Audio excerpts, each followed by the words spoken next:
औरों को शीतल करे आप हो शीतल होए।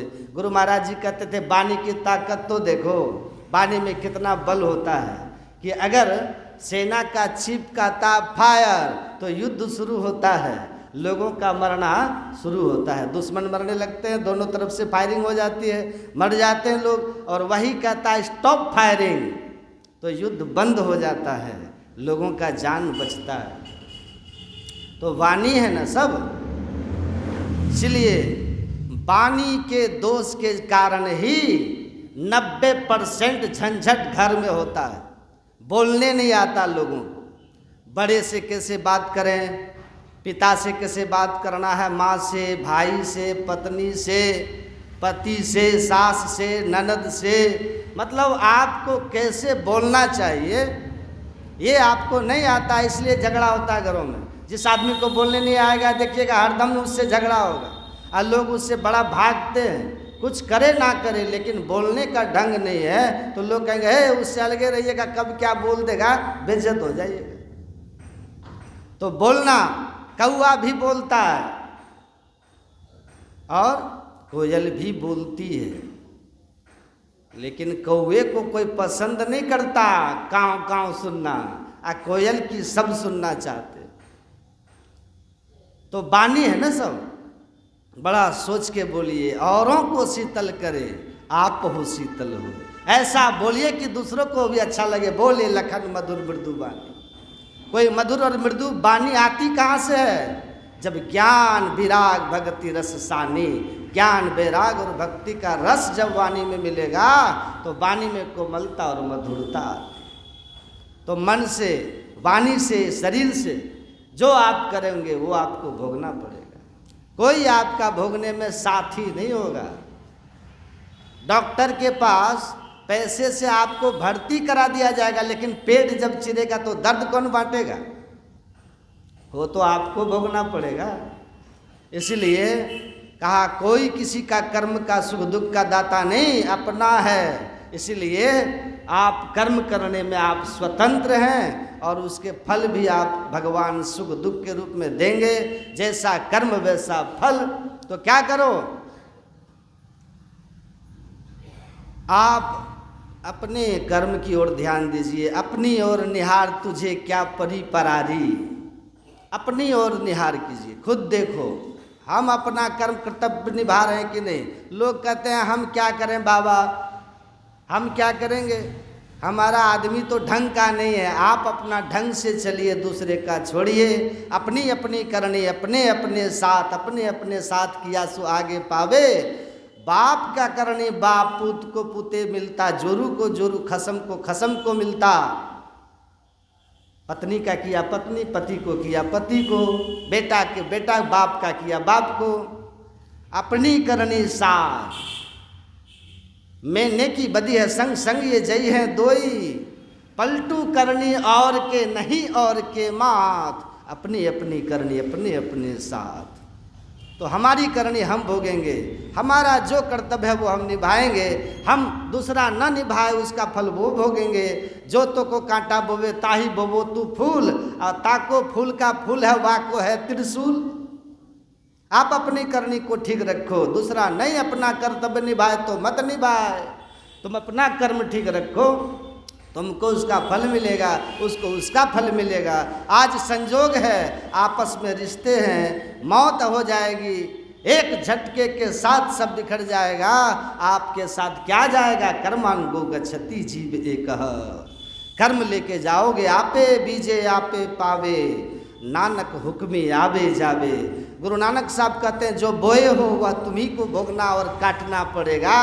ईश्वर का हुक्म, ईश्वर का आदेश, ईश्वर की व्यवस्था यही है कि काहु न को सुख दुख कर दाता, निजकृत कर्म भोग सुन भ्राता। तो क्या बो रहे हो मन से? शुभ बो रहे हो कि अशुभ? अच्छा सोच रहे हो, बुरा सोच रहे हो? दूसरों का भला सोच रहे हो कि दूसरों का बुरा सोच रहे हो? मन से अच्छा बुराई करो, वचन से अच्छी बात बोलो, और शरीर से अच्छा ही कर्म करो जिससे भला हो दुनिया का। सर्वे भवन्तु सुखिनः, सर्वे सन्तु निरामयाः, सर्वे भद्राणि पश्यन्तु मा कश्चित् दुःख भाग् भवेत्। सबका भला हो, सब निरोग हो, किसी के जीवन में दुख ना आए, ऐसा जिसके हृदय में भाव हो जाता है, भगवान उसके जीवन में कभी दुख नहीं भेजते। तो अपने भाव को शुद्ध कीजिए, मनोभाव शुद्ध कीजिए, वचन को शुद्ध कीजिए और अपने कर्म को भी शुद्ध कीजिए, सब शुद्ध कीजिए। दूसरा करे ना करे। बहुत लोग कहते हैं कि हम तो ठीक ही हैं बाबा, वही अच्छा नहीं है। अरे आप ठीक रहो, वो कौन राम जैसा है? अरे राम जैसा नहीं है तो नहीं है, आप बनिए ना जैसा बनना है। आप भरत बनिए, आपको मिलेगा फल उसका। विभीषण भक्त के रूप में जाने गए, रावण राक्षस के रूप में जाने गए, एक पिता के विपुल को मारा। तो अपने करनी को ठीक करना है। भैया क्या कर रहे हैं उससे आपको नहीं कुछ भोगना है, आप क्या कर रहे हो ये महत्वपूर्ण है। इसलिए अपनी ओर निहार, अपने कर्म को ठीक कीजिए। लेकिन यही आप सुन लिए ना कि कर्म तो अभी ठीक कर लिए, आप पीछे जो किए वो जानते हैं, पीछे भी किए हैं इस शरीर में का भी सब नहीं जानते हैं, और उसके पहले के जन्म का भी आप नहीं जानते हैं। कर्मों का ढेर जमा है, संचित है बहुत से कर्म, उसमें से कुछ मिला तो प्रारब्ध बन गया है, भोग बन के आ गया है। कुछ कर्म नए हो रहे हैं जिनका फल आगे मिलने वाला है। तो पीछे के कर्मों के ढेर है और अभी इस जन्म में कर्म हुए हैं और हमको आगे कर्म के फल से बचना है। तो क्या करना होगा? आप सुन रहे थे कि कर्म और उसका सिद्धांत कर्म मंडल तक ही काम करता है, शरीर पर ही काम करता है। गुरु महाराज जी कहते थे भारत में बम फोड़ के भाग गया है अपराधी, पाकिस्तान में है, अजहर मसूद है ना, और एक कौन था वो बम्बई वाला जो भागा हुआ, तो वो सब पाकिस्तान में है। भारत सरकार क्या कर रही है उनके लिए? कुछ नहीं कर सकती। कर्म क्षेत्र से, भारत के अधिकार क्षेत्र से बाहर चला गया, तो आप कुछ नहीं कर पा रहे उसके लिए। उसी तरह गुरु महाराज कहते हैं कर्म का एक क्षेत्र है जहाँ पर जम का शासन चलता है। जहाँ तक जम का क्षेत्र है, जमराज का जहाँ तक क्षेत्र है वो कर्म क्षेत्र है, उसी में सुख दुख का भोग होता है। तो कर्म के क्षेत्र के बाहर निकल जाइएगा तो आप भोग क्षेत्र से बाहर निकल जाइएगा, जम क्षेत्र से बाहर निकल जाइएगा तो कर्म फल आपको नहीं लगेगा। अब वो कर्म क्षेत्र से बाहर निकलने के लिए, भोग क्षेत्र से बाहर निकलने का क्या उपाय है? जन्म जन्मांतर के पापों को, संचित कर्म को भस्म करने का क्या उपाय है? भगवान शिव कहते हैं यह करोति सदा ध्यानम आज्ञा पद्मस्य गोपितम प्रभु जन्म कृतम पापम विनश्येद विरोधतः। हे पार्वती, जो आज्ञा चक्र सुषुम्ना शिव नेत्र बिंदु का ध्यान करता है और बिंदु ध्यान करके अपने आप को अंधकार से ऊपर उठा लेता है, पिंड से ब्रह्मांड की ओर कर लेता है, शरीर से आत्मा की ओर जिसकी गति हो जाती है, वह शरीर पर कर्म फल आता है उसको पता ही नहीं चलता है। गहरी नींद में है, आपके सिर में या पैर टूट गया, दर्द कर रहा है, डॉक्टर नींद का गोली दे देता है, आप सो जाते हैं, घाव भी शरीर में है कि नहीं? पैर टूटा हुआ है, दर्द है, पर महसूस होता है? नींद में क्यों नहीं होता? क्योंकि दर्द को महसूस करने वाला उस स्थान से निकल लिया। जागृत अवस्था में जीव यहाँ रहता है, आप पूरा शरीर में चेतनधार फैल जाती है तो इन्फॉर्मेशन उसको मिलता है जीव को कि भाई दर्द हो रहा है यहाँ वहाँ। और जब वहाँ से चेतनधार सिमट गई, गहरी नींद में हृदय में जीव उतर जाता है तो चेतनधार अब नहीं है घुटना में, इसलिए घुटने का दर्द उसको महसूस नहीं हो रहा है। बिजली जब तक है सब ये भी काम कर रहा है, पंखा भी काम करेगा, बॉक्स भी काम कर रहा है, वो भी काम कर रहा है, अब बिजली चली गई सब बंद। उसी तरह चेतनदार जब कान में रहता है तो सुनते हैं, नाक में रहता है सूंघते हैं, जिह्वा में रहती है स्वाद चखते हैं। और जब चेतनदार सिमट के हट गई, बिजली कनेक्शन खत्म हो गया तो बगल में कोई बात करेगा नहीं सुन पाइएगा। क्यों? कि जीव वहाँ से अपनी सारी चेतन की धारों को, ज्ञानमयी धारों को समेट करके नीचे चला गया है। तो ये नीचे वाला तो अप डाउन होते रहता है, रोज आते जाते रहते हैं, महापुरुष लोग कहते हैं चेतन धारों को समेट करके इससे ऊपर उठ जाइए तो आप अपने को ऊपर उठाए रखिएगा।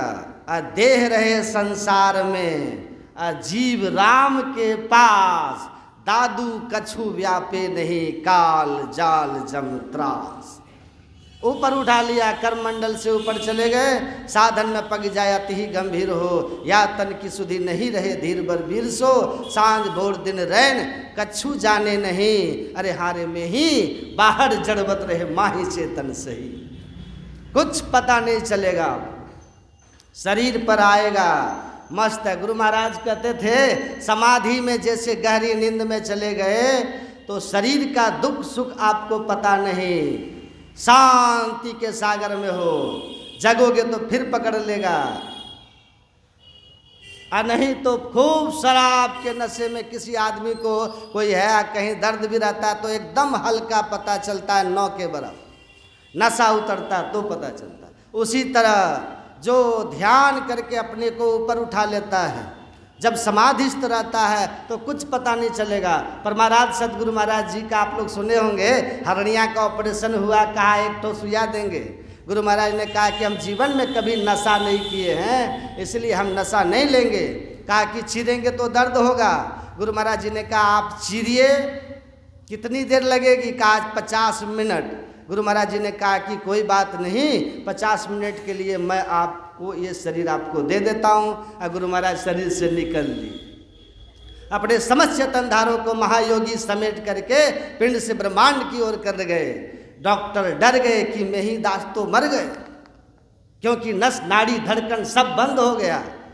बाहर निकल के कहा कि हम कैसे चलाएं इन पर, ये तो शरीर में नहीं है। पूज्यपाद महर्षि संत सेवी परम जी महाराज ने कहा मेरे गुरु महाराज महायोगी है, ये चेतना को समेट करके निकल गए। जोगी नानक जी बतिया मरी रही है, साथ जोग कमाइए, जीते जी अपने को मुर्दा बना सके, अपने शरीर को त्याग कर सके, जब चाहे बाहर निकल जाए, जब चाहे अंदर आ जाए। कहा महायोगी है, निकल गए। ऑपरेशन जैसे हुआ कंप्लीट, मानो कि बगल में खड़े होकर के देख रहे हों कि हाँ ऑपरेशन हो गया, सिलाई हो गई, सांस धड़कन सब चलना शुरू हो गया।